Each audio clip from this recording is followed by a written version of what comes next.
그러니까 서열을 파괴를 하려고 그랬던 거잖아요. 왜냐면 신입사원들한테서 굉장히 좋은 아이디어가 나올 수 있는데 과장에서 부딪혀, 차장에서 부딪혀, 부장에서 이러니까 올라가지가 안 된단 말이에요. 현실화 안 된단 말이에요. 이 젊은 애들 머리를 막 쓰고 싶은데 그래서 이렇게 태스크포스 팀을 만들어가지고 운영을 했더니 그 안에서 서열이 생긴대잖아요. 그 안에서.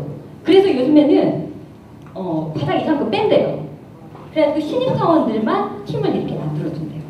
그 정도로 사고력 부분에 있어서 굉장히 큰 차이가 나거든요. 그러니까 우리나라 애들이 고등학교까지는 수학을 엄청 잘하다가 대학교부터 깨지는 게 어쩔 수가 없거든요. 계속 이렇게 기계식으로 공부를 하다 보니까. 그래서 저는 개인적으로는 여튼 쓰기나 말하기에 대해서 굉장히 환영을 하는 사람인데 그 첫 번째 이유가 생각하게 한다는 거예요. 네. 뭐라고 설득을 할까? 뭐라고 충고를 해줘야 그 아이한테 도움이 될 수 있을까를 생각을 하게 하는 거예요. 이런 거 안 되죠. 사실 조용했으면 좋겠지만 답안으로 작성을 할 수 없는 거죠. 그렇게 생각을 하는 거예요. 무슨 이유가 있을까요? 자, 뭐라고 어떻게 할까요? 제 팀에 되게 말 안 하고 일도 안 하고 그런 친구 있어요. 자, 이렇게 하면 좋을 것 같아. 뭐라고 얘기를 할까요? 네?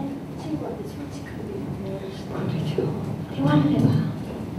왜 그러는지 대화를 해봐. 왜냐면 상황에 따라서 어쩔 수 없는 상황일 수도 있거든요. 엄마가 가출해서 동생 봐야 돼요. 어쩌겠어요. 그럼 합의해야죠. 그렇죠? 자, 선생님한테 일러버릴까? 일르는 거죠. 필요. 말이 좋아 도움을 요청한다지. 선생님한테 도움을 요청해 볼 수도 있고요. 빼버릴까?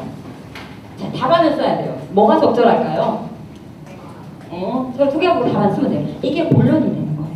그러면 지금까지 머릿속으로 막 뭐라고 얘기를 할까 하고 생각하는 이 과정을 마이팅에서 브레인스토밍 한다고 얘기를 해요. 앞으로 이제 쓰기 하고 말하기가 이렇게 대중화가 되면 브레인스토밍이라는 단어를 굉장히 많이 들으실 거예요.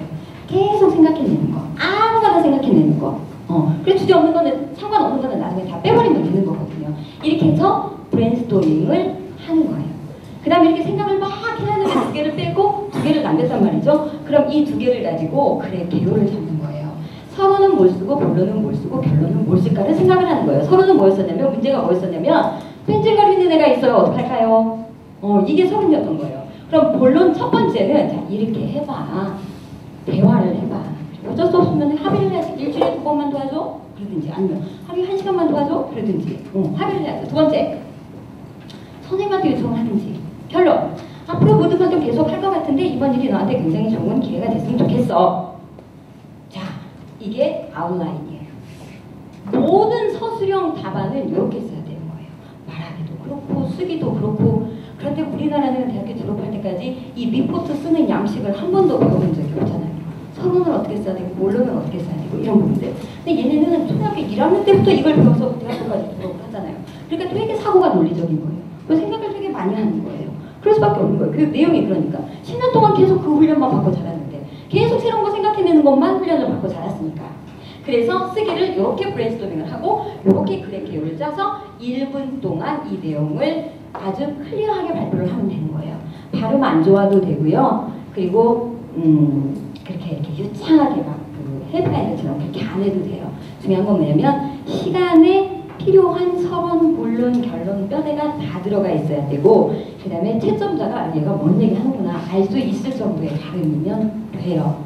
그런데 이 밑에서 이제 시계가 막 돌아가요. 이거는 가짜 시계고요. 원래 여기 숫자가 막 돌아가요. 그 모니터 위에 숫자가 막 들어가면 1분 안에 이 말을 이쁘게 해서 끝내야 돼요. 해보세요. 1분 동안. 시작.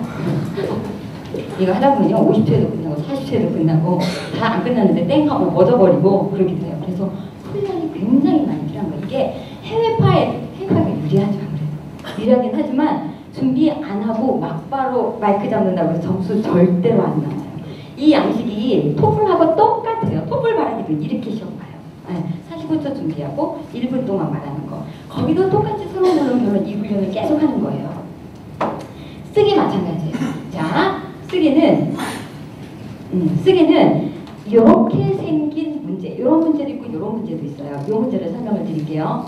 대학 진학을 해야 돼, 말아야 돼. 자, 대학 진학을 했을 때 장점은 왼쪽에 있고요, 단점은 오른쪽에 있어요. 너는 장점을 선택할래? 단점을 생각할래?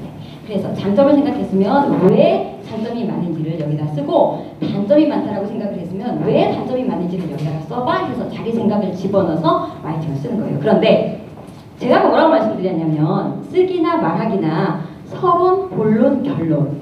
이 부분이 있어야 된다 그랬어요.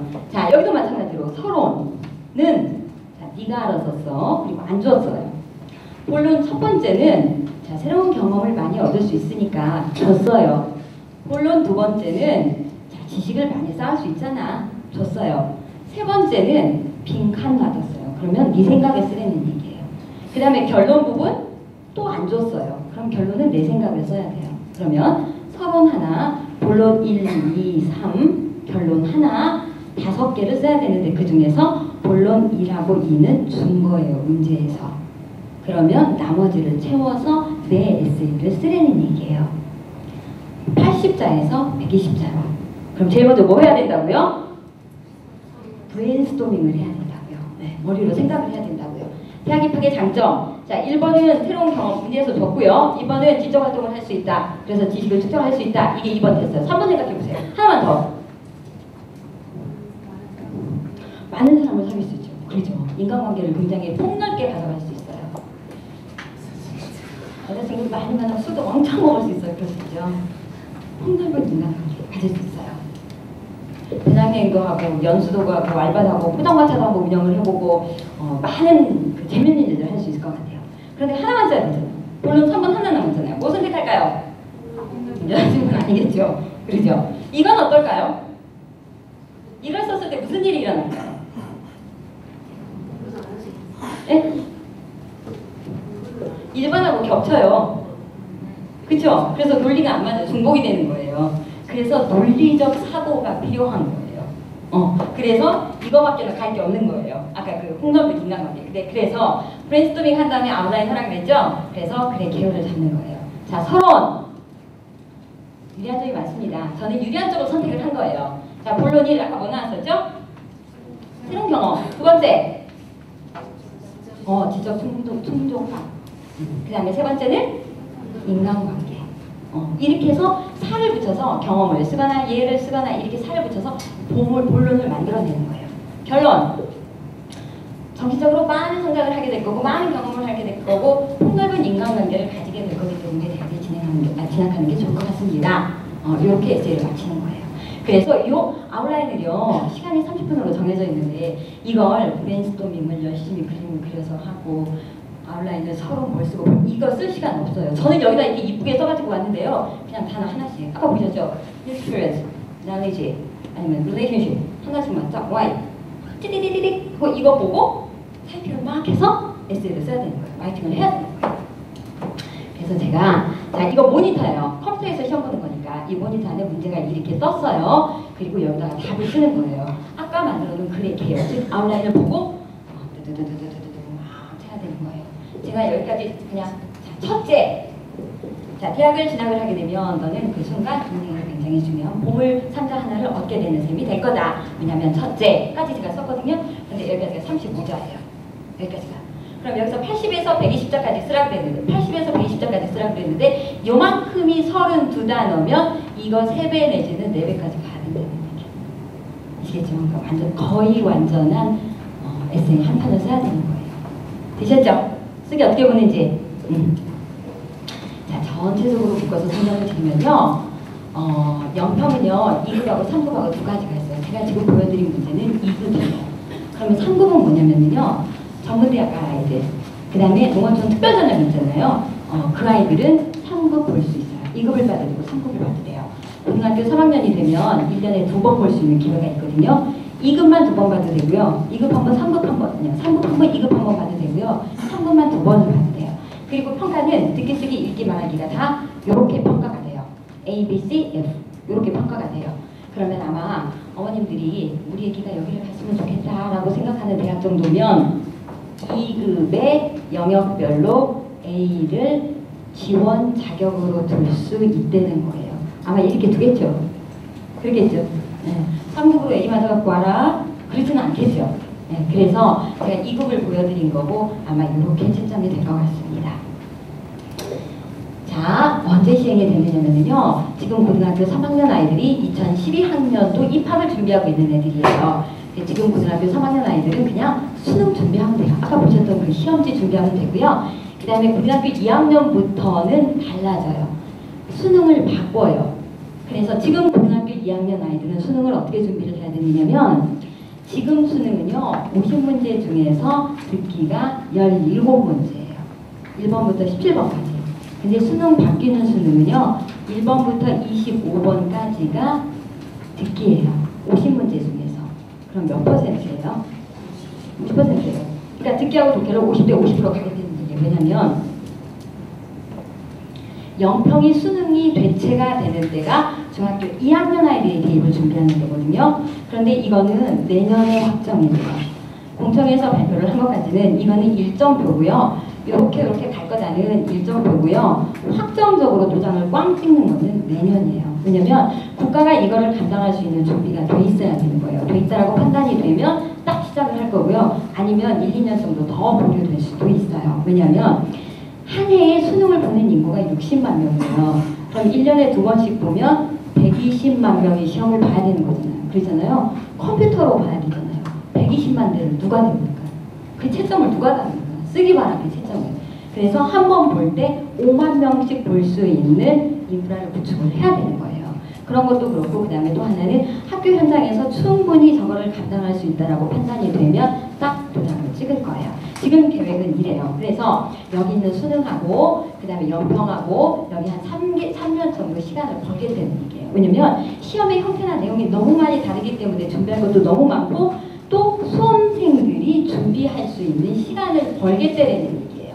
그런데 얘하고 시험이 너무 확연하게 틀리기 때문에 이 사이에 다리 하나를 둬서 중간다리 하나를 둬서 좀 쉽게 걸쳐갈 수 있게끔 개정을 해서 3년짜리 개정된 수능을 보는 게 고2, 고1, 중3 아이들이에요. 아시겠죠? 그러면 내년부터 시행하겠다고 하는 영평은 뭔데?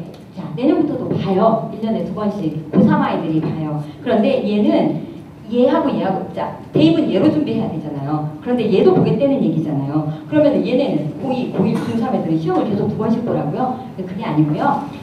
대입은 이걸로 보고요. 그 다음에 영평은 봐서 왜 대입에는 수시 모집 있고 정시 모집 있잖아요. 수시 모집에 참고 자료로 제출을 할 수 있다는 거예요. 그러니까 요만큼 시험 시행착오를 줄일 수 있는 시간을 벌겠다는 얘기인 거예요.